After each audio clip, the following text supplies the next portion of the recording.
ডিমের কুসুম বের করে ডিমের ভিতরে মদ ভরে রাখবো, কেউ বুঝতেও পারবে না। কেউ দেখছে না তো। এবার এর উপরে ভালো করে কালার করে দিতে হবে।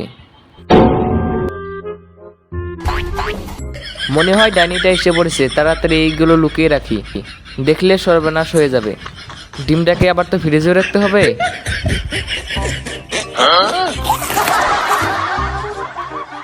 সোনা, তুমি এসে গেছো। সরে যা, আমি আজকে ডিম ভাজা খাবো। আরে সোনা, ডিমকে কোথায় নিয়ে যাচ্ছ? এই ডিমের অমলেট বানাবো, তাড়াতাড়ি যাই। সোনা আমার, এই ডিম কি একা খেতে পারবে? তাছাড়াও এই ডিমের ভিতরে একটি প্রাণ রয়েছে। সরে যা এখান থেকে, যা। পরের বার দেখতে চাইলে ভিডিওতে লাইক করে পার্ট 2 লিখে জানাবেন।